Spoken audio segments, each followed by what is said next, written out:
Pernah gak sih kamu tiba-tiba merasa cemas, padahal sebenarnya nggak ada masalah besar? Atau mungkin kamu tiba-tiba overthinking cuma karena hal kecil sebenarnya, tapi rasanya jadi berat banget. Nah, kadang kita tuh mikir penyebabnya dari luar, dari orang lain, atau dari situasi yang sedang kita alami. Padahal, bisa jadi penyebabnya itu justru dari dalam diri kita sendiri, yaitu dari cara kita berbicara dengan diri kita sendiri. Nah, hal ini disebut dengan self-talk. Apa sih itu self-talk? Nah, self-talk merupakan dialog atau percakapan yang kita lakukan dengan diri kita sendiri, yang biasanya itu terjadi di dalam pikiran kita. Dan menariknya, self-talk ini terjadi hampir setiap saat, tetapi kita tidak menyadarinya. Nah, self-talk ini punya pengaruh yang besar terhadap emosi kita. Karena apa yang kita katakan ke diri kita sendiri itu bisa mempengaruhi bagaimana kita merasa. Nah, self-talk itu ada dua jenis, yaitu self-talk positif dan juga self-talk negatif. Self-talk negatif itu biasanya muncul ketika kita sedang menghadapi situasi yang tidak sesuai dengan harapan. Misalnya waktu kita gagal, terus kita bilang nih ke diri kita sendiri, ih aku gagal terus, atau enggak, ih aku nggak bisa deh, dan lain sebagainya.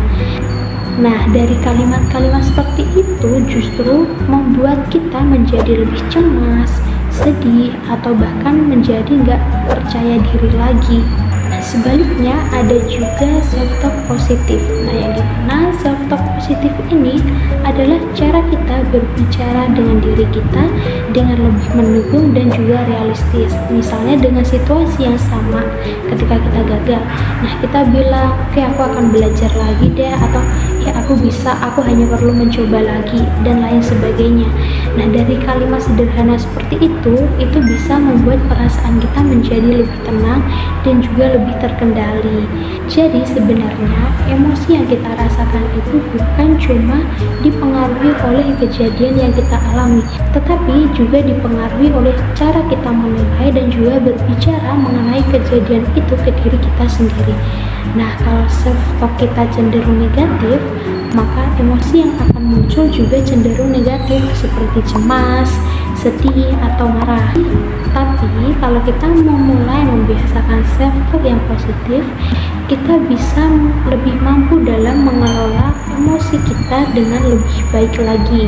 Karena itu kita harus sadar nih, apa sih sebenarnya yang kita katakan ke diri kita sendiri setiap harinya. Jadi mulai sekarang coba lebih diperhatikan self-talk kamu, karena dari situlah emosi kita mulai terbentuk. Demikian penjelasan mengenai self-talk dan juga bagaimana self-talk itu berpengaruh dalam emosi kita. Semoga informasi ini dapat bermanfaat dan juga menambah wawasan bagi kita semua. Terima kasih atas perhatiannya. Mohon maaf apabila terdapat kesalahan kata. Wassalamualaikum warahmatullahi wabarakatuh. Bye-bye.